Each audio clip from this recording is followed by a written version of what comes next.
Pessoal, passando direto aqui para o quadro, vamos seguir na sequência a análise da presunção de legitimidade e veracidade, analisando as suas consequências. Então, olhem só, pessoal, primeira consequência nós chamamos de imediata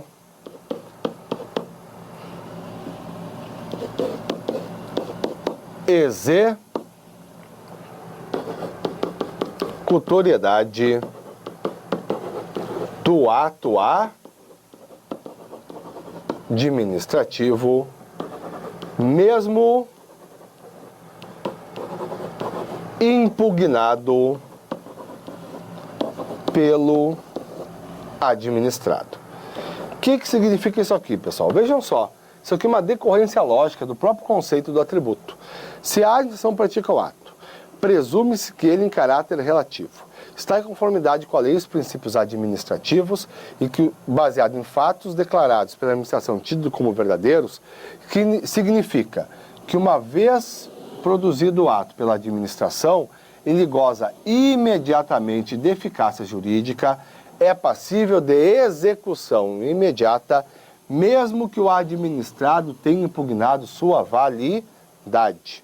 Pessoal, esse é o principal efeito, é o motivo pelo qual existe esse atributo, que é conferir à administração necessária eficácia para atuar celeremente na consecução do interesse público. Ela produziu o ato é imediatamente eficaz, mesmo que haja uma impugnação do ato por parte do administrado. Friso isso novamente, pessoal. Por quê? Boa parte de vocês aqui está buscando a área fiscal, está estudando direito tributário, e isso aqui é totalmente diferente em direito tributário. No direito tributário, a impugnação tempestiva suspende a exigibilidade do crédito tributário. Ou seja, em direito tributário, a impugnação tempestiva suspende a exigibilidade do crédito. Esqueçam isso para direito administrativo. Podem trabalhar de forma oposta.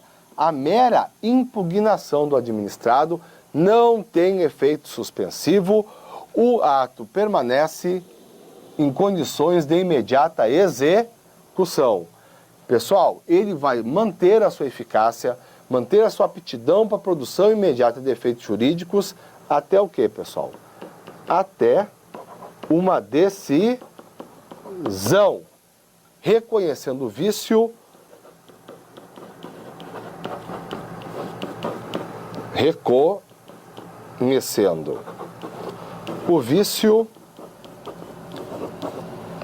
ou sustando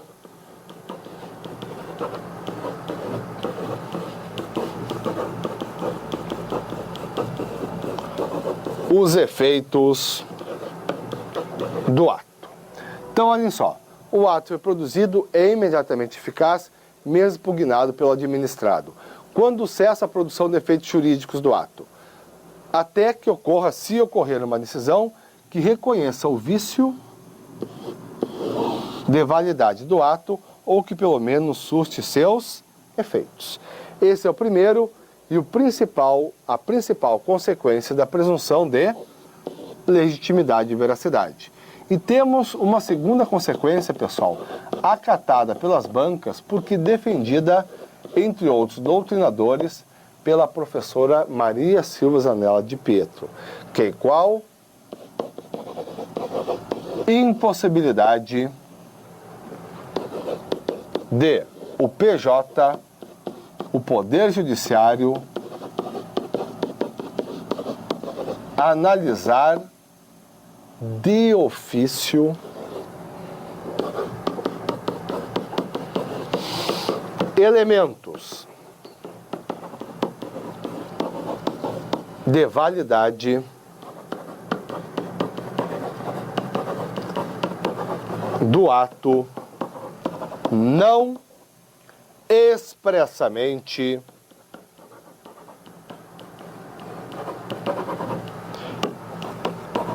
impugnados pelo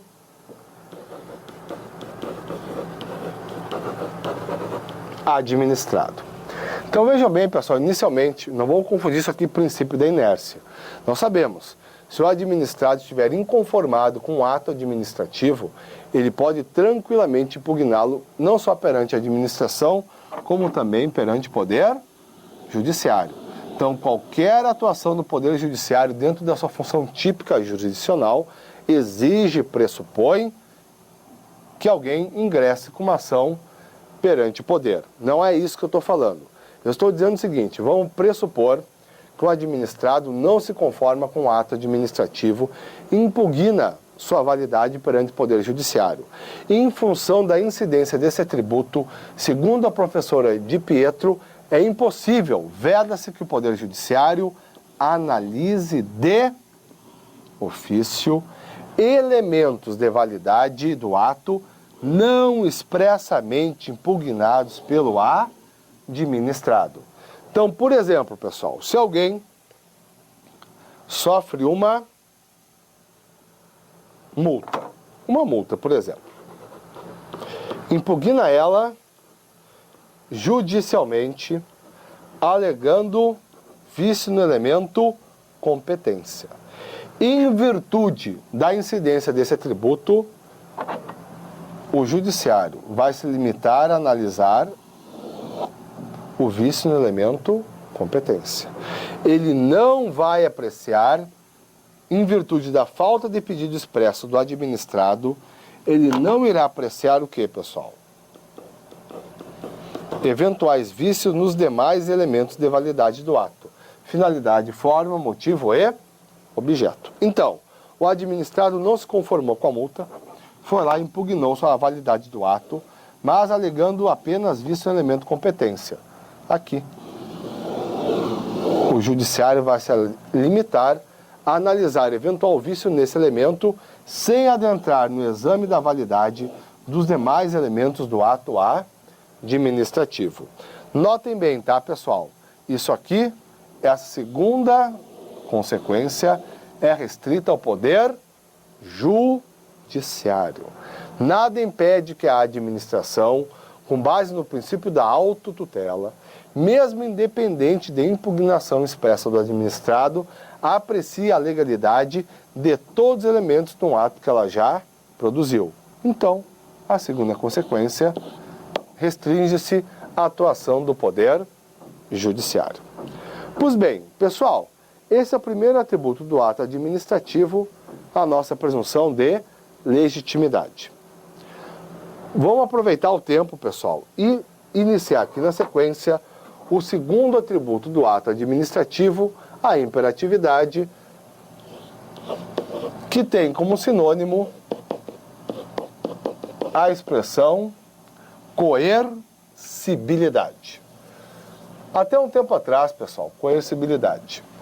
A expressão coercibilidade era usada, na verdade, ainda é usada, para se referir à imperatividade dentro do poder de polícia. Então, se vier uma questão dizendo, os atos de polícia, em regra, gozam de coercibilidade, está correto. Mas é bem mais usual, pessoal, hoje, a coercibilidade ser usada como sinônimo de imperatividade. Vejam só, então tudo bem, falar que o ato administrativo é imperativo ou que ele goza de coercibilidade são expressões, genericamente falando, sinônimas. Mas vejam só, pessoal, o que é imperatividade? O melhor jeito de definir a imperatividade é dizer só isso aqui, pessoal. O ato administrativo é impositivo para o administrado, independentemente de sua anuência.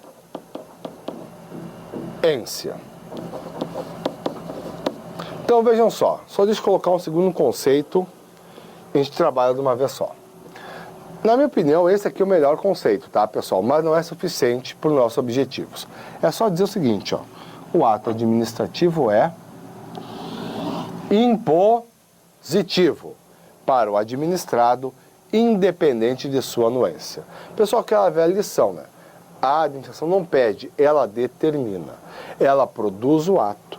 Ele, com a produção pela administração, já goza de imediata condições de executoriedade, independentemente de anuência do administrado. Já vamos voltar a frisar, porque eu sei que aqui já começa a ficar fácil a gente confundir a presunção de legitimidade e veracidade com a imperatividade. Mas nós vamos falar na próxima aula da autoexecutoriedade e nós vamos dar um quadro bem simples para diferenciar as pequenas diferenças, apresentar as pequenas diferenças entre cada um dos atributos. Então, tranquilo, pessoal. Primeiro conceito, o ato administrativo é impositivo para o administrado, independentemente da sua anuência. Ou seja, for produzido unilateralmente pela administração, está pronto para produzir efeitos jurídicos. Tudo bem. Aí eu tenho o segundo conceito, que é o conceito, vamos assim dizer, mais comum de cair em concurso. É só dizer assim, ó, a administração pode impor obrigações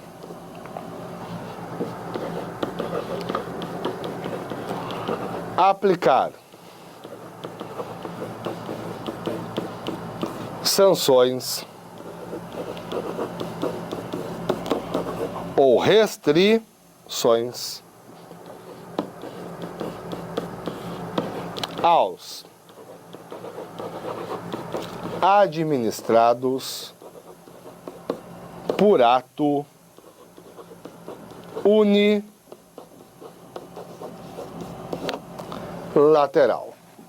Então, olhem só, pessoal. É o conceito mais comum que vem da lição do professor Eli Lopes Meirelles. A administração pode impor obrigações, aplicar sanções ou restrições aos administrados por ato unilateral. Vejam só, pessoal, que esse conceito, e é esse o conceito que nós temos que trabalhar no sentido mais genérico, ele pode nos confundir. Poxa, a gente falou no começo da aula sobre ato administrativo, que todo ato administrativo é unilateral. Mas será que então, pessoal, a imperatividade não é a mesma coisa que a imperatividade? Desculpa, será que a imperatividade não é a mesma coisa que a unilateralidade, que é característica de todo ato administrativo? Se eu fosse dar matéria por conta, pessoal, eu simplesmente falaria isso.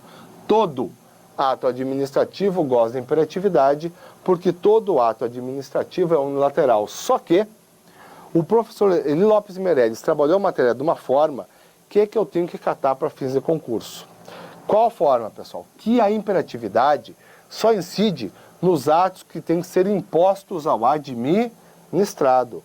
Quais são os atos que têm que ser impostos? Aqueles atos restritivos da esfera jurídica, que são aqueles que a gente colocou no quadro anterior.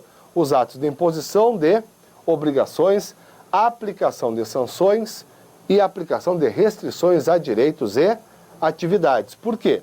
Porque nós temos que concluir, pessoal, na lição do professor Eli, adotadas por todas as bancas, que esse atributo, a imperatividade,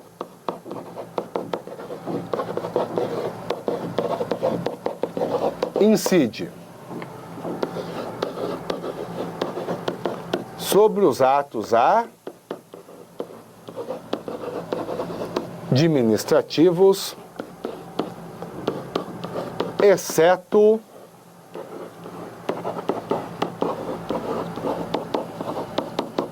os negociais e os enunciativos. Então vejam só uma coisa que eu até devia ter falado antes para esclarecer mais, tá, pessoal? Mas aqui imperatividade realmente tranquilo. O que significa dizer que os atos de imposição de obrigações, aplicação de sanções e restrições são imperativos? Exemplo bem simples. Estou passando com o meu carro, estou dirigindo meu carro numa via pública e eu ultrapasso o sinal vermelho. O que faz o agente de trânsito? Se vislumbrar a infração, ele aplica uma multa.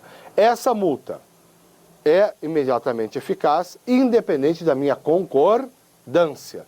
Significa que só a atuação unilateral da administração é suficiente para a plena produção de efeitos do ato administrativo, independente da concordância de quem? Da minha concordância do administrado. É por isso, pessoal, que o professor Eli trabalha com essa concepção de que a imperatividade só incide sobre o ato que tem que ser imposto ao administrado. Porque é esse tipo de ato, para assegurar a eficácia da atuação administrativa, que tem que ser imposto, que tem que valer, estar perfeito, gozar de aptidão para produzir efeitos jurídicos, independente da concordância do administrado.